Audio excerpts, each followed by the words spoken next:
Hello everyone. ఈరోజు మనం green revolution గురించి తెలుసుకుందాం. ఈ వీడియోలో మనం గ్రీన్ రెవల్యూషన్ ఎందుకు స్టార్ట్ అయింది, ఎప్పుడు స్టార్ట్ అయింది, ఎవరు స్టార్ట్ చేశారు అన్న మొత్తం డీటెయిల్డ్ ఇన్ఫర్మేషన్ ఈ వీడియోలో మనం తెలుసుకుందాం. ఓకేనా, let's go in to the topic. ఇక్కడ చూస్తే గ్రీన్ రెవల్యూషన్ అనేది 1966లో స్టార్ట్ అయిందనమాట. ఎప్పుడు స్టార్ట్ అయిందంటే 1966లో స్టార్ట్ అయింది. దీని యొక్క ఆబ్జెక్టివ్ ఏంటంటే ఫుడ్ ప్రొడక్షన్ని ఇంక్రీజ్ చేయడం అనమాట. అంటే ఫుడ్ ప్రొడక్షన్ ఎందుకు తక్కువైంది అన్న బ్యాక్గ్రౌండ్కి వెళ్తే మనం చూస్తే 1962లో చైనాతో వార్ జరిగింది, ఇండియాకి చైనాకి. 1965లో పాకిస్తాన్కి ఇండియాకి వార్ జరిగింది. 1964లో అప్పటి పిఎం నెహ్రూ గారు చనిపోయారు. అలాగే 1966లో లాల్ బహదూర్ శాస్త్రి గారు చనిపోయారు. And due to this wars 1965-1966లో మనకి మొత్తం డ్రాట్ వచ్చేసింది. ఇండియాలో డ్రాట్ వచ్చిందంటే ఇంకా మనకి తినడానికి ఫుడ్ లేదు, వాటర్ లేదు, ఏం లేదు. సో ఫుడ్ గ్రెయిన్ షార్టేజ్ అన్నది ఏర్పడింది. దీని వలన గ్రీన్ రెవల్యూషన్ కాన్సెప్ట్ని ఇంట్రడ్యూస్ చేశారు. ఎవరు ఇంట్రడ్యూస్ చేశారు అంటే ఇందిరాగాంధీ గారు ఇంట్రడ్యూస్ చేశారు. 1966లో ఇందిరాగాంధీ గారు ఇంట్రడ్యూస్ చేశారు. యాక్చువల్గా గ్రీన్ రెవల్యూషన్ ఎప్పుడు ఇంట్రడ్యూస్ చేశారు, ఏ ప్లాన్లో ఇంట్రడ్యూస్ చేశారు అన్న క్వశ్చన్ అడిగే ఛాన్సెస్ ఉన్నాయి. యాక్చువల్గా ఇది 5 year ప్లాన్స్లో ఇంట్రడ్యూస్ చేయలేదు, యాన్యువల్ ప్లాన్లో ఇంట్రడ్యూస్ చేశారు. అంటే ఇప్పుడు 1962లో వార్ వచ్చింది, 1965లో కూడా వార్ వచ్చింది. దీనివల్ల లాంగ్ టర్మ్ ప్లాన్ అనేది సక్సీడ్ అవ్వదనేసి త్రీ యాన్యువల్ ప్లాన్స్ చేశారనమాట. 1966 నుంచి 1969 వరకు.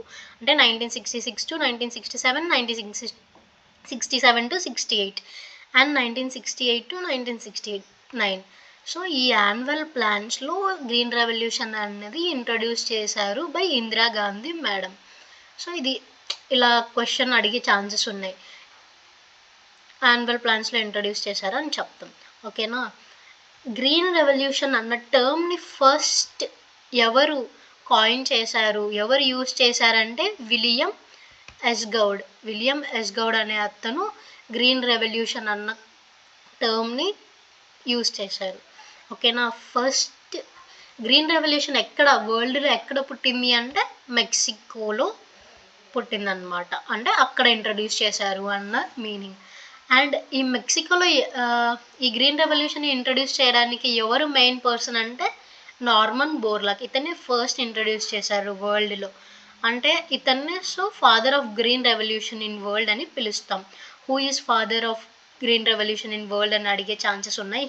He is none other than Norman Borlaug అనమాట. ఓకేనా, అండ్ గ్రీన్ రెవల్యూషన్ ఫస్ట్ మెక్సికోలో స్టార్ట్ అయింది కదా, దాన్ని బేస్ చేసుకొని ఇండియాలో కూడా స్టార్ట్ చేశారు.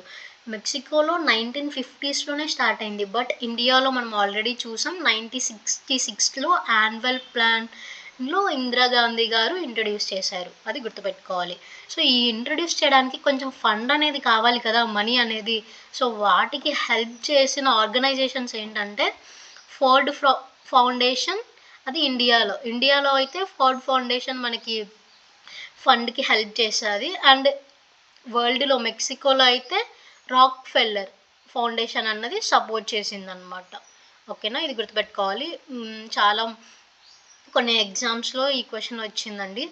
Which foundation helped for green revolution అని ఒక క్వశ్చన్ అడిగారు, అది ఫోర్డ్ ఫౌండేషన్. ఇది గుర్తుపెట్టుకోండి. అదే వరల్డ్లో మెక్సికోలో అయితే రాక్ ఫెల్లర్ ఫౌండేషన్. ఓకేనా, ఇది గుర్తుపెట్టుకోండి. Okay, who is father of green revolution in India అంటే ఇది అందరికీ తెలుసు, చిన్నప్పటి నుంచి చదువుకుంటూనే ఉన్నాం, ఎంఎస్ స్వామినాథన్. వరల్డ్లో అయితే నార్మన్ బోర్లాగ్, ఇండియాలో అయితే ఎంఎస్ స్వామినాథన్. ఇంకొకటి ఏంటంటే political father of green revolution ఎవరు అని అడిగే ఛాన్సెస్ ఉన్నాయి. మేబీ ఇది చాలామందికి తెలియకపోవచ్చు. Political father of green revolution అంటే అప్పటి టైంలో ఇతను మినిస్టర్ అనమాట, food and agriculture minister. So ఇతన్ని political father of green revolution of India అని అంటారు. ఎవరంటే చిదంబరం సుబ్రహ్మణ్యం. ఓకేనా, ఇది గుర్తుపెట్టుకోండి. అండ్ దిల్బాగ్ సింగ్ అత్వాల్ ఇతన్ని ఫాదర్ ఆఫ్ వీట్ రెవల్యూషన్ అంటారు. అంటే గ్రీన్ రెవల్యూషన్ని మేజర్గా ఏ క్రాప్కి చేశారు? ఫస్ట్ ఇంట్రడ్యూస్ చేసిన క్రాప్ ఏంటంటే వీట్ అనమాట. So father of wheat revolution వచ్చేసి దిల్బాగ్ సింగ్ అత్వాల్, ఇది గుర్తుపెట్టుకోండి. ఇంకొకటి ఏంటంటే ఫస్ట్ గ్రీన్ రెవల్యూషన్తోనే స్టార్ట్ చేశారా, లేదంటే ఇలాంటి మోడల్సే ముందు ఉన్నాయా అంటే ఆల్రెడీ 2 ఎగ్జిస్ట్ అయి ఉన్నాయి. దాని ఎక్స్టెన్షనే ఇది గ్రీన్ రెవల్యూషన్ అనమాట. అవేంటో తెలుసుకుందాం ఇక్కడ. ఫస్ట్ 1960లోనే ఇంటెన్సివ్ అగ్రికల్చర్ డిస్ట్రిక్ట్ ప్రోగ్రామ్ అన్నది స్టార్ట్ చేశారు, డిస్ట్రిక్ట్ ప్రోగ్రామ్. అండ్ ఇన్ 1964లో ఇంకొకటి ఇంటెన్సివ్ అగ్రికల్చర్ ఏరియా ప్రోగ్రామ్ అన్నది స్టార్ట్ చేశారు. ఇక్కడ 2 నేమ్స్ సేమే ఉన్నాయి, బట్ డిస్ట్రిక్ట్ ఏరియా ఇక్కడ మేజర్గా డిఫర్ అయింది. డిస్ట్రిక్ట్ అంటే ఓన్లీ 7 డిస్ట్రిక్ట్స్లో మాత్రమే ఇంప్లిమెంట్ చేశారు ఈ కాన్సెప్ట్ని అనమాట. అండ్ దీన్నంటే ఏరియా అంటే 150 డిస్ట్రిక్ట్స్లోనే. ఫస్ట్ది సెకండ్ది సేమ్, బట్ ఏంటంటే ఫస్ట్ది వచ్చేసి ఓన్లీ 7 డిస్ట్రిక్ట్స్లో ఇంట్రడ్యూస్ చేశారు. ఇది టోటల్గా ఎక్స్పాన్షన్ చేశారనమాట 150 డిస్ట్రిక్ట్స్ సెకండ్ది. ఆ తర్వాత గ్రీన్ రెవల్యూషన్ని 1966లో due to this wars effect వల్ల ఫుడ్ గ్రెయిన్ షార్టేజ్ రావడం వల్ల ఈ మెక్సికోలో నార్మన్ బోర్లాక్ స్టార్ట్ చేశారు కదా, దాన్ని ఇండియాలో ఇంప్లిమెంట్ చేయాలి అని ఇందిరాగాంధీ డిసైడ్ అయ్యారు యాన్యువల్ ప్లాన్స్లో. ఓకేనా. ఫస్ట్ ఆల్రెడీ మనం 1960లో ఇంటెన్సివ్ అగ్రికల్చర్ డిస్ట్రిక్ట్ ప్రోగ్రామ్ అని స్టార్ట్ చేశారన్నాం కదా. దీని మేజర్ ఆబ్జెక్టివ్ ఏంటంటే సేమ్ అగ్రికల్చర్ ప్రొడక్షన్ని ఇంక్రీజ్ చేయడమే. దీనికి కూడా ఎవరు ఫండ్ చేశారు అంటే ఇక్కడ చూస్తే ఫోర్డ్ ఫౌండేషనే ఫండ్ ఇచ్చారనమాట. ఓకేనా. చూస్తే objective to increase agriculture production by providing farmers high yield variety seeds, fertilisers and other inputs. అంటే మనం ప్రొడక్షన్ని ఇంక్రీజ్ చేయాలంటే ఏమేమి కావాలి? సీడ్స్ కావాలి, అలాగే ఫర్టిలైజర్స్ కావాలి, మెకనైజేషన్ కావాలి. దీని ఆబ్జెక్టివ్ అదేనండి. దీనికి ఫండ్ చేసింది ఫోర్డ్ ఫౌండేషన్. అండ్ సెకండ్ ఇక్కడ దీన్ని 7 డిస్ట్రిక్ట్స్లో ఇంప్లిమెంట్ చేసామన్నాం కదా. First intensive agriculture district program, షార్ట్గా ఐఏడిపి అంటారు, 1960లో ఇంట్రడ్యూస్ చేశారు. ఇది 7 డిస్ట్రిక్ట్స్లో ఇంప్లిమెంట్ చేశారు. ఆ 7 డిస్ట్రిక్ట్స్ ఇండియాలో మొత్తం చూడాలి కదా. ఫస్ట్ సెలెక్ట్ చేయాలి అంటే ఎక్కడెక్కడ వాటర్ అవైలబిలిటీ ఉండాలి, సాయిల్ కూడా దానికి అనుగుణంగా ఏ ప్లాంట్ అయితే గ్రీన్ రెవల్యూషన్ ద్వారా ఇంట్రడ్యూస్ చేస్తున్నామో వాటికి తగ్గట్టు సాయిల్ కూడా ఉండాలి. అలా 7 డిస్ట్రిక్ట్ని సెలెక్ట్ చేశారు. అవి 3 క్రాప్స్ని ఇంట్రడ్యూస్ చేశారు దీంట్లో ప్యాడీ, వీట్, జోవర్ అనమాట. ప్యాడీకి వచ్చేసి 3 డిస్ట్రిక్ట్స్ని సెలెక్ట్ చేసుకున్నారు. అవి ఏంటంటే తంజావూర్ తమిళనాడులో, వెస్ట్ గోదావరి మన ఆంధ్రప్రదేశ్లో, షాబాద్ బీహార్లో, రాయ్పూర్ మధ్యప్రదేశ్లో. అలాగే వీటిని 2 డిస్ట్రిక్ట్స్లో అలీగఢ్ ఉత్తరప్రదేశ్లో, లుధియానా పంజాబ్లో, జావర్ వచ్చేసి పాలీలో రాజస్థాన్లో ఇంట్రడ్యూస్ చేశారు. అలా 7 డిస్ట్రిక్ట్స్లో దీన్ని ఆల్రెడీ ఇంట్రడ్యూస్ చేశారనమాట. హై ఈల్డ్ వెరైటీ సీడ్స్ని ఆల్రెడీ ఇన్ 1960 సెల్ఫ్. ఆ తర్వాత ఫర్దర్గా ఇది కొంచెం సక్సెస్ అయింది. సో ఇంకా బెటర్గా డెవలప్ చేద్దామని 1964లో 150 డిస్ట్రిక్ట్స్లో సేమ్ ఇదే కాన్సెప్ట్ని ఇంట్రడ్యూస్ చేశారనమాట. ఆ తర్వాత వార్స్ వల్ల ఎఫెక్ట్ అయ్యి ఫుడ్ గ్రెయిన్ షార్టేజ్ వచ్చేసింది అనేసి 1966లో ఇందిరాగాంధీ మేడం గారు గ్రీన్ రెవల్యూషన్ని స్టార్ట్ చేద్దామన్నారు. ఓకేనా. ఆల్రెడీ ఇది ఫస్ట్ ఎక్కడ స్టార్ట్ అయింది అంటే మెక్సికో. ఆల్రెడీ మనం ఇక్కడ చూసాం కదా. Mexico is birth place and burial ground of green revolution. అంటే ఫస్ట్ మెక్సికోలో ఇంట్రడ్యూస్ చేశారు ఇన్ 1950 ఇట్ సెల్ఫ్. బట్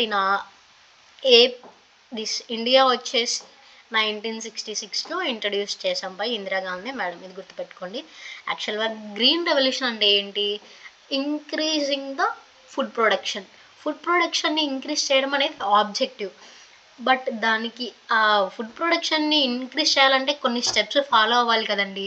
అంటే ఇప్పుడు మనమే కాంపిటేటివ్ ఫీల్డ్కి ప్రిపేర్ అవుతున్నాం. మన ఆబ్జెక్టివ్ ఏంటి?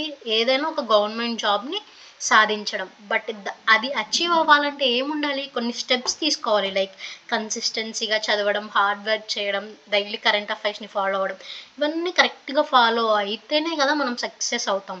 సో దీనికి కూడా అంతే, గ్రీన్ రెవల్యూషన్ అంటే ఫుడ్ ప్రొడక్షన్ అన్నది ఆబ్జెక్టివ్, బట్ దీన్ని అచీవ్ చేయాలి అంటే కొన్ని స్టెప్స్ ఫాలో అవ్వాలి. అవేంటంటే high yield variety seeds, components, దీనికి ఒక కాంపోనెంట్స్ స్టెప్స్ లాగా fertilisers, irrigation, chemical pesticides, mechanisation, ఇవన్నీ యూస్ చేస్తేనే కదా మనకి ఫుడ్ ప్రొడక్షన్ అన్నది ఇంక్రీజ్ అవుతుంది అన్నది తెలుస్తుంది.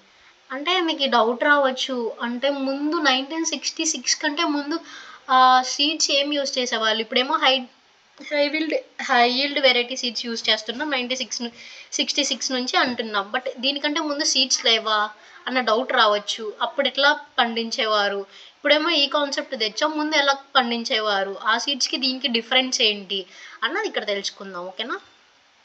ఇక్కడ చూస్తే ముందు నార్మల్ సీడ్స్ యూస్ చేసేవారు అనమాట, ఇప్పుడు హై ఈల్డ్ వెరైటీ సీడ్స్ని యూస్ చేస్తాం. దానికి దీనికి డిఫరెన్స్ ఏంటంటే, అవి మనం నార్మల్గా రైస్ పండిస్తాం కదా, అవి వచ్చిన గింజల్ని మళ్ళీ భూమిలో వేసి పండిస్తాం.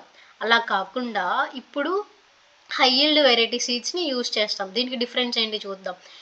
అవి వేస్తే 6 to 8 monthsలో రైస్ ప్రొడక్షన్ అనేది జరుగుతుందన్నమాట. ఓకేనా. బట్ ఇక్కడ ఈ హై ఈల్డ్ వెరైటీ సీడ్స్ని యూజ్ చేసినప్పుడు ఎంత, ఓన్లీ జస్ట్ వితిన్ 3 monthsలోనే మనకి అవుట్పుట్ అనేది వచ్చేస్తుంది. కానీ ఇక్కడ చూస్తే 6 to 8 months అంటే నియర్లీ 1 yearలో ఓన్లీ 1 క్రాపే వేయగలుగుతాం మనం. బట్ ఇక్కడ ఓన్లీ 3 monthsకే మనకు అవుట్పుట్ వచ్చేస్తుంది. సో ట్వైస్ 2 సార్లు వేయొచ్చు అనమాట, ఇయర్కి 2 crops వేయొచ్చు. అప్పుడు ప్రొడక్షన్ అనేది ఆటోమేటిక్గా ఇంక్రీజ్ అవుతుంది కదా. ఇప్పుడు 1 acreలో 1 yearకి వేస్తే కొంత ప్రొడక్షన్ వస్తుంది, అదే 1 acreలో 2 times వేస్తే ట్వైస్ ద ప్రొడక్షన్ కదా, ప్రొడక్షన్ అనేది ఇంక్రీజ్ అవుతుంది. సో ఫుడ్ ప్రొడక్షన్ అనేది మనకి తక్కువ ఉంది కదా, ఎక్కువ అయ్యే ఛాన్సెస్ ఉన్నాయి. అందుకే ఈ హై ఈల్డ్ వెరైటీ సీడ్స్ని యూజ్ చేస్తాము. అండ్ ఈల్డ్ అనేది చాలా తక్కువ ఉంటుంది ముందు నార్మల్ సీడ్స్ యూజ్ చేసినప్పుడు. ఇందులో ఈల్డ్ అనేది చాలా హైగా ఉంటుంది. అంటే ఈల్డ్ అంటే ఏంటంటే 1 unit ఆఫ్ ల్యాండ్లో ఎంత ప్రొడక్షన్ జరుగుతుంది అన్నది, ఓన్లీ 1 acreలో ఎంత ప్రొడక్షన్ అనేది. ఇప్పుడు ఫర్ సపోజ్ నార్మల్ సీడ్స్ని యూజ్ చేసినప్పుడు 1 acreలో 30 kgs పండుతున్నాయి, బట్ హై ఈల్డ్ వెరైటీ సీడ్స్ని యూజ్ చేసినప్పుడు 60 kgs పండుతుంది. అంటే ఇక్కడ మనకి ఫుడ్ గ్రెయిన్ షార్టేజ్ అనేది ఓవర్కమ్ అవ్వచ్చు దీనివల్ల. ఇవి యూజెస్ అనమాట. ఇక్కడ మెయిన్ ఏంటంటే గ్రీన్ రెవల్యూషన్ అంటున్నాం కదా, దీనివల్ల ఎటువంటి ఇంపాక్ట్ ఉండదు ఎన్విరాన్మెంట్ అనుకోవడం చాలా తప్పు. ఎందుకంటే దీంట్లో హై ఈల్డ్ వెరైటీ సీడ్స్కి ఖచ్చితంగా ఫర్టిలైజర్స్ అనేది ఖచ్చితంగా యూస్ చేయాలి. ఇందులో నో ఫర్టిలైజర్స్, మనం ఫర్టిలైజర్స్ యూస్ చేసే వాళ్ళం కాదు ముందు. అప్పుడు ఓన్లీ ఆర్గానిక్ కంపోస్ట్ ఏదైతే చెత్త ఉంటుందో అదంతా వేసి పండించేవాళ్ళు. ఇక్కడ ఖచ్చితంగా ఫర్టిలైజర్స్ అనేది యూస్ చేయాలి. ఫర్టిలైజర్స్ లేకపోతే మనం వీటిని పండించలేం, హై ఈల్డ్ వెరైటీ సీడ్స్ని. సో ఇక్కడ ఏంటంటే ఫస్ట్ హై ఈల్డ్ వెరైటీ సీడ్స్ని యూస్ చేయాలి. యూస్ చేసినప్పుడు ఓన్లీ 3 monthsలోనే మనకు అవుట్పుట్ జనరేట్ అవుతుంది. అండ్ ఇయర్కి ట్వైస్ క్రాప్స్ వేయొచ్చు. సో ప్రొడక్షన్ ఇంక్రీజ్ అవుతుంది. అలాగే ఈల్డ్ కూడా చాలా హై అవుతుంది, ఎందుకంటే మనం ఫర్టిలైజర్స్ యూస్ చేస్తున్నాం కాబట్టి. ఇక్కడ ఏంటంటే డ్రాబ్యాక్, ఫర్టిలైజర్స్ యూస్ చేస్తున్నాం లైక్ యూరియా, ఇవన్నీ. యూరియా అనేది సాలిడ్లో ఉంటుంది, వాటిని ప్లాంట్స్ అబ్జర్వ్ చేసుకోవాలంటే ఖచ్చితంగా వాటర్ కావాలి. సో వాటర్ ఎక్కువ ఉన్న ఏరియాస్లోనే దీన్ని గ్రీన్ రెవల్యూషన్ అనే కాన్సెప్ట్ని ఇంట్రడ్యూస్ చేశారు. లైక్ వాటర్ ఎక్కువ ఎక్కడున్నాయి, హర్యానా, పంజాబ్లో. అక్కడ వాటర్ ఎక్కువ ఉన్న ఏరియాస్ కాబట్టి సో నార్త్ మోస్ట్ స్టేట్స్లోనే మనం ఇంట్రడ్యూస్ చేసామన్నమాట ఈ గ్రీన్ రెవల్యూషన్ అన్నది. అక్కడ వాటర్ ఎక్కువ ఉన్నాయని మనం ఇంట్రడ్యూస్ చేసాం. బట్ ఏంటంటే వీటికి చాలా వాటర్ కావాలి. సో ఎక్కువ బోర్వెల్స్ తవ్వి అండర్ గ్రౌండ్లో ఉన్న వాటర్ని మొత్తం యూటిలైజ్ చేశారు. సో ఇప్పుడున్న కండిషన్లో అతి తక్కువ వాటర్ ఫెసిలిటీ, వాటర్ డ్రాట్ ఉన్న కండిషన్స్లో ఉన్న స్టేట్ ఏదంటే పంజాబ్ అండ్ హర్యానా అనేది స్టార్టింగ్లో ఉంది. ఫస్ట్ ఏమో సర్ప్లస్ ఉన్నింది, but due to this introduce of high yield variety సీడ్స్ని ఇప్పుడు చాలా వాటర్ తక్కువైంది, అండర్ గ్రౌండ్ వాటర్ కూడా మొత్తం ఫ్లరిష్ అయిపోయాయి అన్నమాట. హై ఈల్డ్ వెరైటీస్కి ఫర్టిలైజర్స్ కావాలి కదా, ఆ ఫర్టిలైజర్స్ డిజాల్వ్ అవ్వాలంటే వాటర్ కావాలి, మెకనైజేషన్ కావాలి, క్రెడిట్ కావాలి. ఇవన్నీ ప్రొవైడ్ చేయడమే గ్రీన్ రెవల్యూషన్ యొక్క ఆబ్జెక్టివ్. అండ్ దీనివల్ల మనకి ప్రొడక్షన్ అన్నది ఇంక్రీజ్ అవుతుంది.